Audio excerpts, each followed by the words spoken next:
Hi, I'm Mina. And I'm Yules. Thanks for tuning in to Artificially Informed. Welcome to the deep dive. You've got the intel, the sources, the research, a huge stack of it probably. Our job, to cut through all that noise and give you the core insights, fast and clear. Exactly. And this week, we're tackling quite a range. We're starting with science that really challenges some basic assumptions about nature's rules. Okay. Then we pivot to the tech frontier, the race for AI, from your Mac screen right up to, well, stealth drones. Big jump. And the third part. That's the geopolitical maze. We're talking sanctions, frozen assets, aid debates, trade friction. It's messy out there. Sounds like it. A lot to cover, but yeah, let's dive in. You mentioned challenging nature's rules. Where are we starting? We're starting with a really fundamental pattern, something most people have heard of. Okay, let me guess. Fibonacci, the golden ratio thing. You got it. The Fibonacci sequence. You know, each number is the sum of the two before 1, 1, 2, 3, 5, 8, and so on. Right, yeah. Pine cones, sunflower seeds, shells. It's supposed to be nature's perfect code for packing things efficiently, getting sunlight, that kind of stuff. The golden standard. That's the classic story. It pops up everywhere, and it is incredibly efficient. But the assumption has always been that it's sort of the only way nature really optimized plant growth. And? It's not. Well, new research suggests maybe not always, or at least not from the very beginning.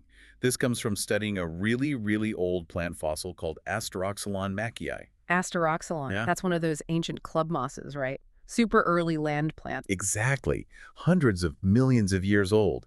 And researchers used some pretty high-tech stuff, CT scans, detailed computer modeling, to basically rebuild how its leaves were arranged. Okay, so they mapped out its spirals. They did. And what they found was, well, it wasn't Fibonacci. The spirals, the leaf arrangements, they just didn't fit that neat mathematical pattern we expected. Huh.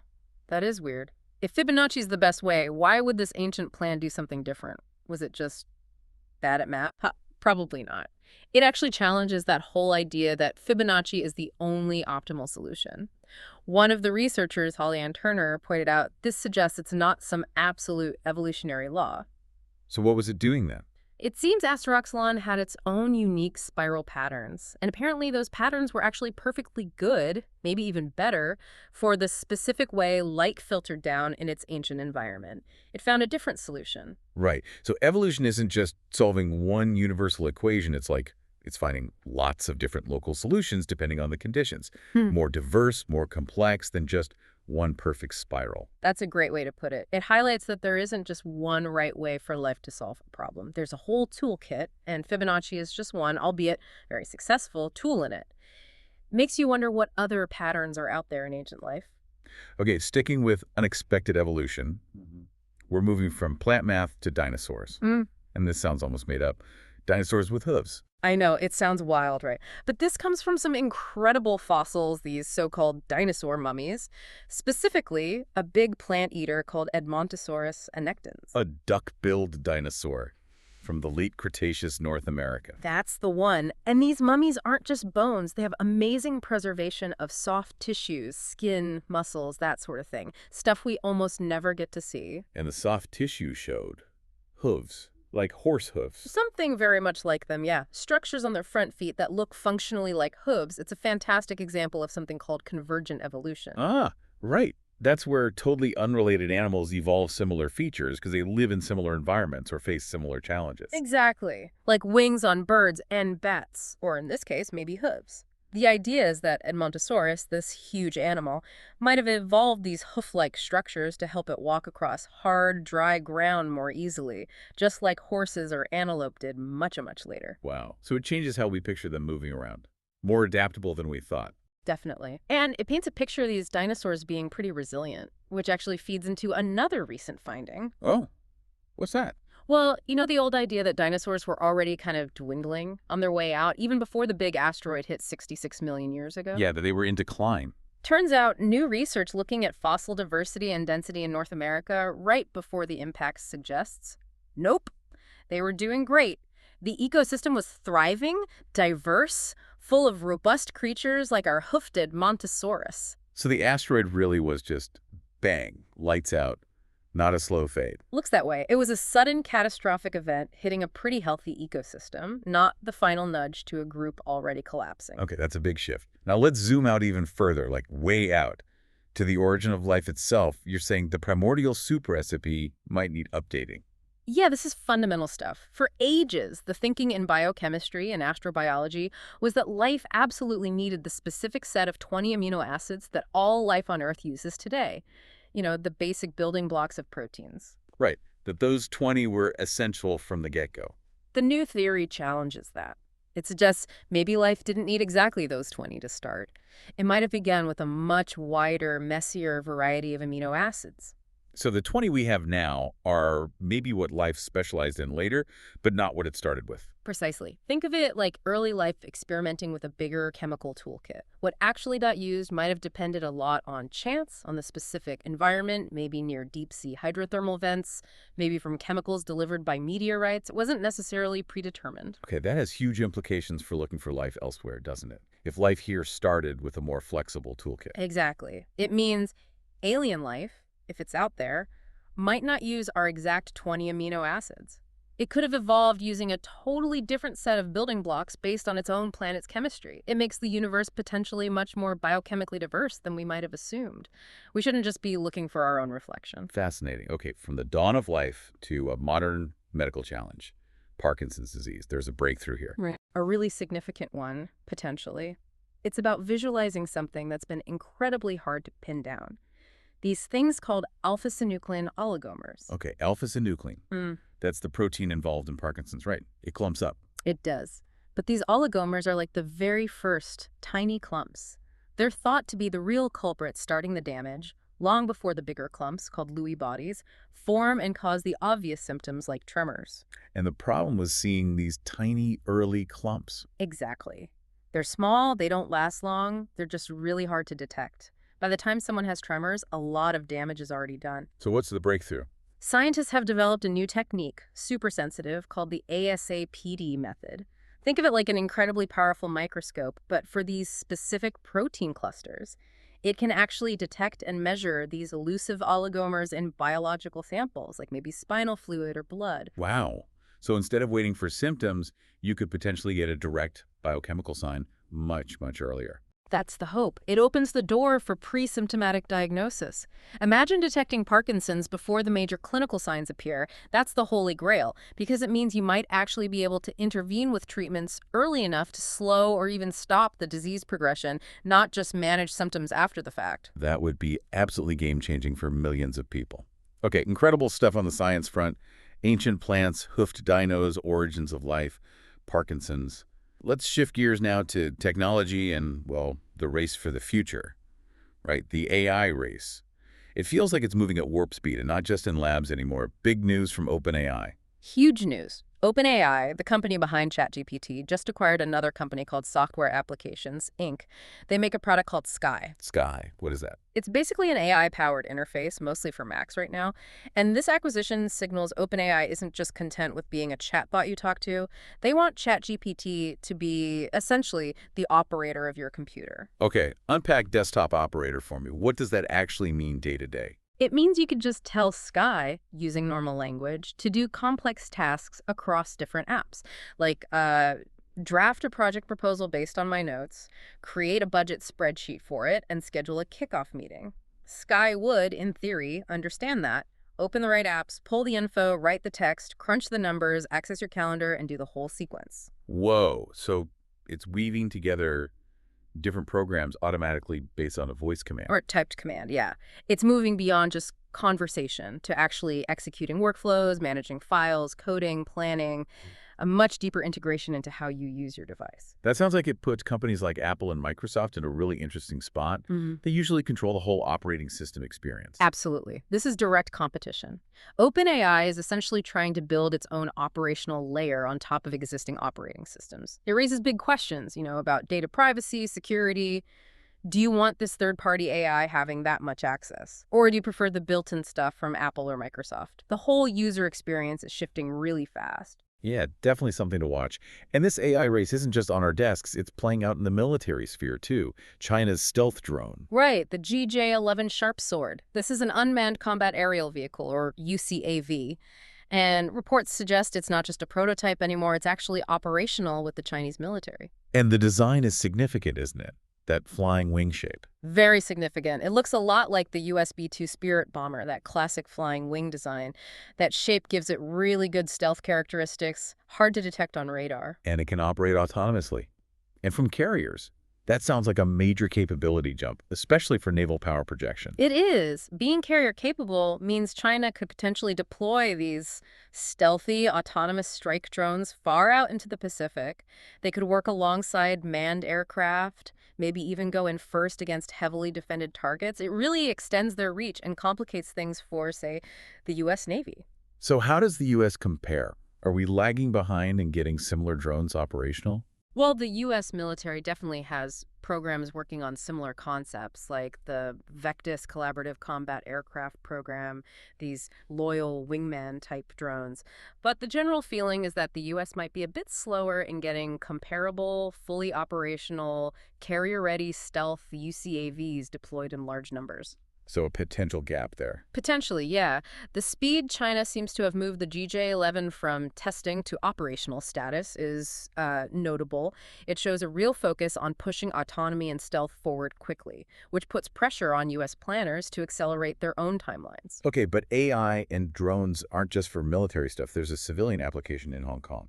Yeah, a really practical one. The MTR Corporation, which runs Hong Kong's subway, is using drones for inspecting railway tunnels on their East Rail line. Tunnel inspections, how does that work? Instead of sending people walking through the tunnels for routine checks, which takes time and can be disruptive, they fly drones equipped with sensors and cameras. That's faster. Much faster. They say a manual inspection that might take a human crew 30 minutes, the drone can do in under 10. Wow, that's a huge time saving. More than 2/3 quicker. Exactly. It finds things like water leaks, small cracks, temperature changes, basic but important stuff. And it frees up the human engineers to focus on the more complex analysis and actual repair work rather than just the routine looking. It's a great example of automation boosting efficiency. That makes sense. Okay, speaking of efficiency boosts, Yeah. this next one sounds almost too good to be true. Quantum batteries. Yeah, this is deep into theoretical physics and materials science coming out of Japan.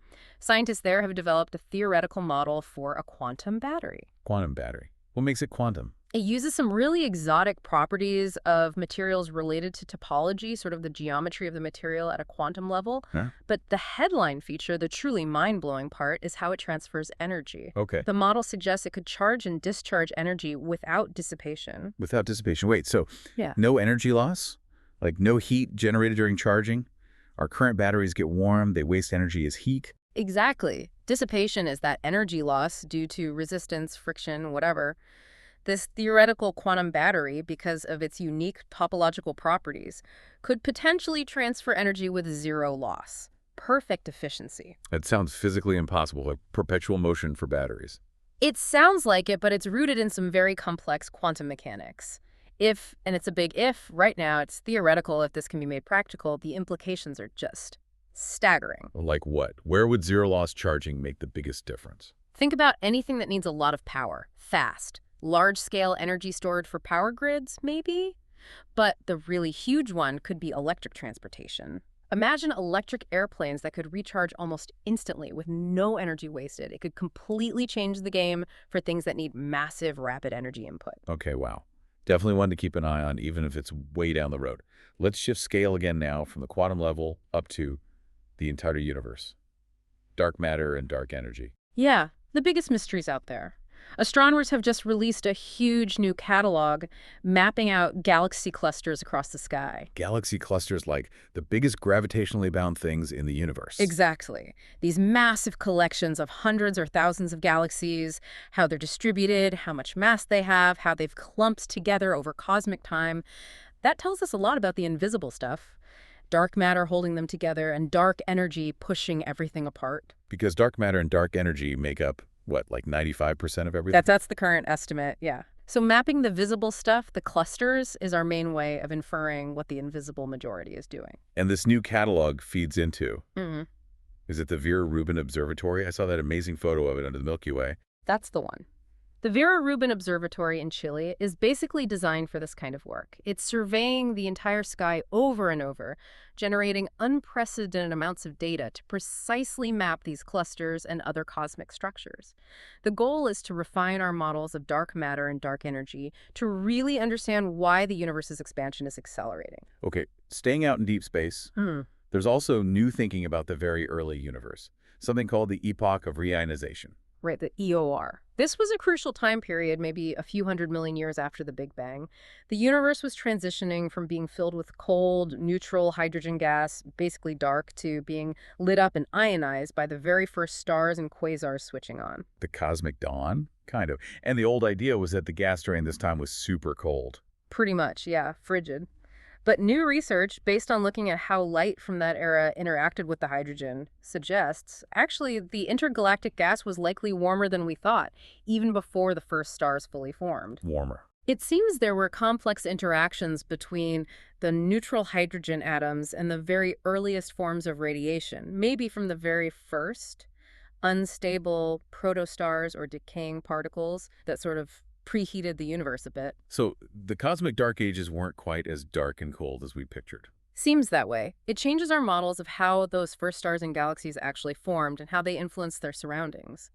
It means the transition from dark to light was maybe a more dynamic, warmer process than the simplest theories suggested. Okay, fascinating stuff. Before we dive into the really heavy geopolitics, let's bring it back to Earth and the climate crisis. There's policy news, but also some pretty stark environmental news. Definitely. On the policy front, Morocco has made a significant commitment. In its updated climate plan, its Nationally Determined Contribution, or NDC, it has set its first firm date to phase out coal power, 2040. 2040, okay, how big a deal is that for Morocco? It's huge. Right now, coal provides something like over 60% of their electricity.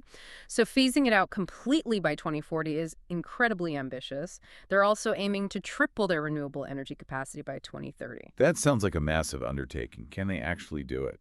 It's going to be tough, and it relies heavily on international support. Estimates suggest they'll need upwards of $30 billion in international finance to make that transition happen. It really highlights how dependent these ambitious climate goals are on global cooperation and funding. Yeah, the money issue is key. Meanwhile, the impacts are already hitting hard. The coral situation in Florida. It's grim, really grim. Scientists have now basically declared two key coral species there, staghorn and elkhorn coral, as functionally extinct in the wild in that region. Functionally extinct, meaning there might be a few left, but not enough to actually play their role in the ecosystem. Exactly. They're no longer building reefs, providing habitat, protecting coastlines in any meaningful way. It's a direct result of repeated marine heat waves, ocean acidification, disease, all linked to climate change and other environmental stresses, just devastating for the ecosystem.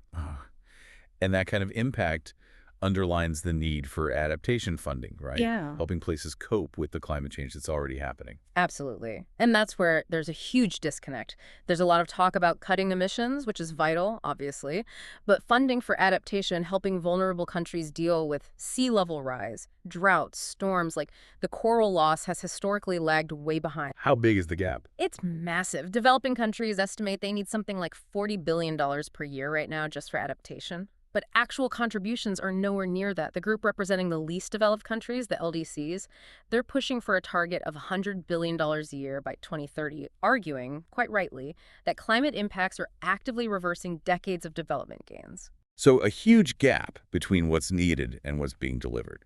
That sounds like a recurring theme as we move into geopolitics. Okay, let's start with Ukraine and Russia. President Trump put new sanctions on Russian oil companies, Rosneft and Lukoil. That's right.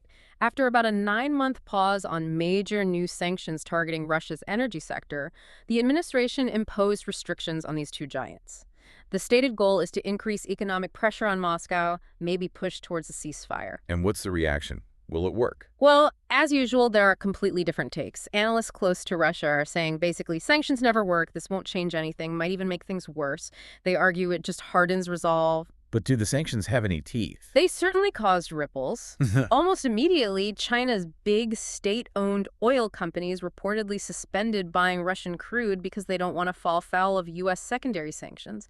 That could definitely hurt Russia's cash flow. Okay, so a direct impact there. Yeah, but then there's the counter-argument. If you take Russian oil off the market or make it harder to buy, that could reduce global supply, which might actually push up the overall price of oil. And if the price goes up, Russia could potentially make more money per barrel on the oil they do manage to sell elsewhere. It's complicated. Yeah, the oil market is always tricky. But maybe even trickier is this issue of the frozen Russian assets, right? Using the interest to fund a loan for Ukraine. The EU couldn't agree. Still deadlocked. They met in Brussels, discussed this proposed $140 billion loan backed by the profits from Russia's frozen central bank assets held in the West, and they kicked the can down the road again. Why? What's the holdup? It sounds like a way to help Ukraine without dipping into EU taxpayer money directly. The sticking point is risk, specifically who is liable if things go wrong.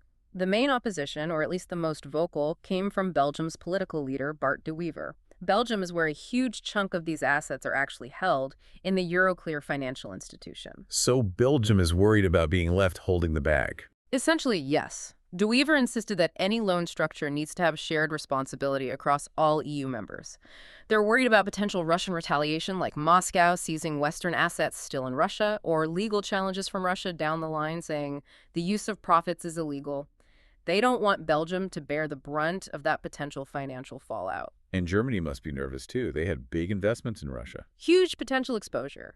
The German-Russian Chamber of Commerce warned Germany could face a hit of up to $100 billion if Moscow decides to retaliate tit for tat against German assets.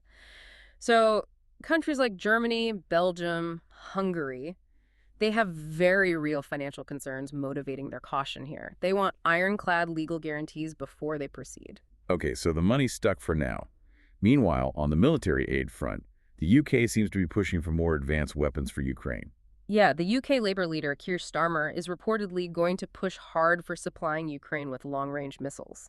He's framing it as necessary to change the battlefield dynamics ahead of a meeting of countries supporting Ukraine. And President Trump's position on long-range strikes.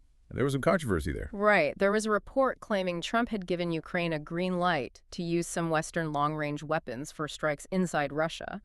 Trump very forcefully denied that, calling the report fake news on social media. It just highlights how incredibly sensitive the issue of striking Russian territory with Western weapons is because of the huge escalation risks involved. Okay, shifting westward now. U.S. relations with its neighbor, Canada.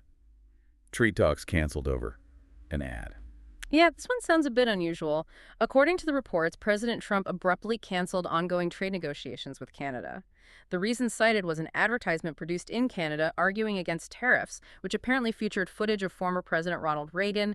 Trump reportedly found it objectionable. Wow. So an ad campaign derailed international trade talks. That really underscores how personalized and maybe volatile the trade relationship can be right now, especially over tariffs. It certainly injects a lot of uncertainty. Businesses involved in cross-border trade rely on some level of predictability, and moves like this make long-term planning pretty difficult. It shows how sensitive the administration is to criticism of its trade policies. Okay, let's turn to the Middle East. The Israel-Palestine situation remains incredibly tense. Criticism coming from within the U.S. about potential West Bank annexation. Yes, significant criticism. U.S. Senators Josh Vance and Marco Rubio both publicly spoke out against a recent vote in the Israeli parliament that seemed to advance steps towards annexing parts of the occupied West Bank. And President Trump weighed in, too. He did, issuing a warning that continued moves towards unilateral annexation could lead to a decrease in American support for Israel. This reflects a long-standing, though often unevenly applied, U.S. policy against unilateral actions that could prejudge final status negotiations, and it shows there's real concern even among strong supporters of Israel in the U.S. about the direction things are heading. Meanwhile, the situation in Gaza. The humanitarian cost is just astronomical. It's staggering. The UN came out with an estimate that just clearing the debris and rebuilding Gaza could cost $70 billion. $70 billion. That's just hard to even comprehend the scale of destruction. And there are deeply disturbing reports coming out about the treatment of Palestinians. Yes, extremely concerning reports cited in your sources from doctors in Gaza. They claim to have found what they describe as signs of torture on the bodies of Palestinians who had been detained by Israel and were then returned. They mention injuries, bound wrists, It's led to calls for an international investigation. And Senator Rubio called for. Marco Rubio called for the rapid deployment of an international stabilization force into Gaza, arguing it's needed to enforce the ceasefire, prevent further human rights abuses, and just generally try to stop the chaos from escalating even further. A very complex and tragic situation. Just quickly, before we move on, there was a note about the White House itself. Physical changes. Yeah, an interesting detail. Reports confirm that during Trump's current term, part of the historic East Wing of the White House was demolished and replaced with a new, large ballroom structure. Apparently, the construction was funded, at least in part, by private donations, including from some Seattle-based companies. Huh. So private money funding significant architectural changes to the White House. It raises interesting points about the intersection of private funding, presidential preferences, and the physical evolution of such an iconic public building, a tangible shift in how that space is being used and potentially financed. Okay, let's look at some other global crisis points. Haiti. Elections are scheduled, but the situation sounds impossible. Dire is probably the word. Haiti is supposed to hold presidential elections on November 15th, which would be the first since 2016. But the country is facing just overlapping catastrophes, extreme poverty, political instability, and overwhelming gang violence. And the gangs are a major factor in the election. They're arguably the major factor right now. This powerful gang coalition, Viv Ansam, led by that infamous figure Jimmy Barbecue Cherizier, reportedly controls something like 90% of the capital, Port-au-Prince. 90%. How can you possibly hold a credible election under those conditions? That's the fundamental problem. Analysts are warning that pushing ahead with elections could be disastrous. Either they fail completely because people can't vote safely, or worse, the process somehow ends up legitimizing these very gangs who are trying to portray themselves as political actors now instead of criminals. What's the international community supposed to do? They're divided. There's a debate between pragmatism, should they engage with Viv Ansam somehow to try and get some kind of stability, even if it's distasteful, or should they stick to the official UN line, which is basically, these are criminals, we don't negotiate with them. Complicating it all is that the interim government, the Transitional Presidential Council, doesn't seem to have much public trust either. It's a mess with no easy answers. Sounds incredibly difficult.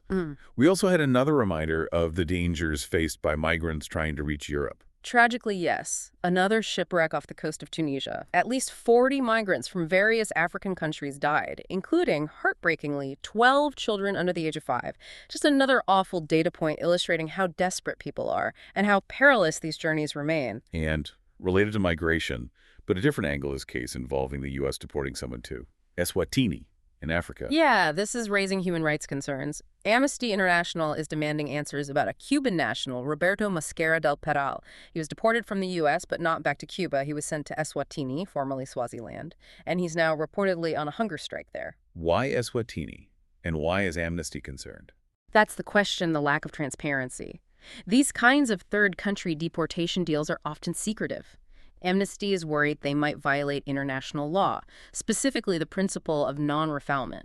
You can't send someone to a place where they face a real risk of persecution or abuse. Without transparency, it's impossible to know if his rights were protected or what arrangements were made with Eswatini. Okay, a lot of complex international issues there.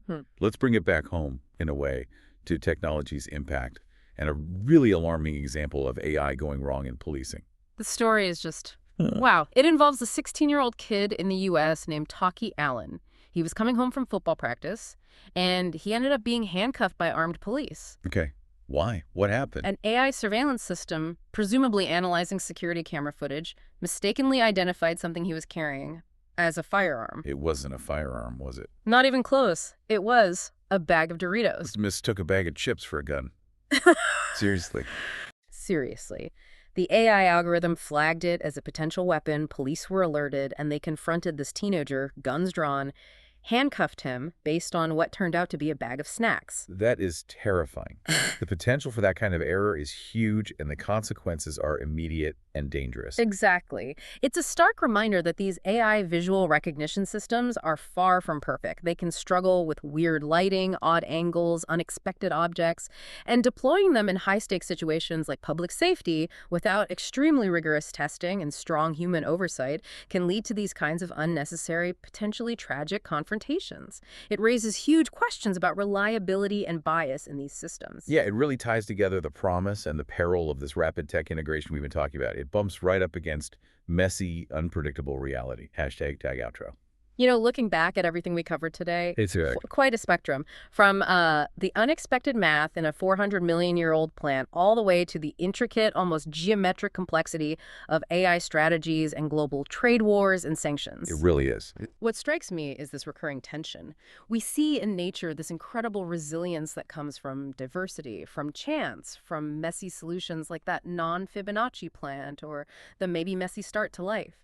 And then you contrast that with the human world's drive for, well, perfect order, efficiency, control, whether it's in AI or finance or trying to impose neat political solutions. That's a great point. If I had to pull out, say, 3 big takeaways for everyone listening from this whole deep dive, first I'd say, yeah, evolution is way more creative and, frankly, weirder than we usually give it credit for. That Astroxylon plant not using Fibonacci, the Edmontosaurus with hooves, it shows life finds success through variation, not just one perfect mathematical formula. Good one. What's second? Second, the speed at which AI, space tech, and military power are converging is just reshaping everything faster than we probably realize. OpenAI buying Sky to run your desktop, China's GJ-11 drone being operational. It shows that the edge, economically and militarily, is now all about autonomy, integration, and how fast you can deploy it. Absolutely critical point. And third? Third, these geopolitical logjams we discussed. The EU hesitating on the $140 billion Ukraine loan because Belgium and Germany fear Russian retaliation, or the chaos in Haiti, where gangs are exploiting the power vacuum. It just shows how easily local political friction or fear of economic blowback can completely stall huge, necessary international efforts. Yeah. National interests and fears keep getting in the way of collective action. Well put. Science, tech, politics, all deeply intertwined. So maybe here's a final thought to chew on until next time. If science keeps showing us that life itself, its origins, its evolution, thrived on chance, on complexity, on not having a single rigid blueprint, what does that say about our constant global striving for perfect order and total control right now? Whether we're trying to engineer flawless AI for policing, or impose ideal democratic models on complex societies like Haiti, or craft perfectly balanced trade sanctions. Maybe the lesson from both ancient life and modern crises is that the most resilient strategies in the end are the ones that learn to work with the messiness, not just try to eliminate it. Something to think about. You're enjoying Artificially Informed. Hit subscribe and share it with a friend. From the left, the right, and straight from the algorithm. Thank you. That's it for today's Artificially Informed. Nope. Thanks for spending your time with us. Yeah. Stay sharp, stay curious. See you next time.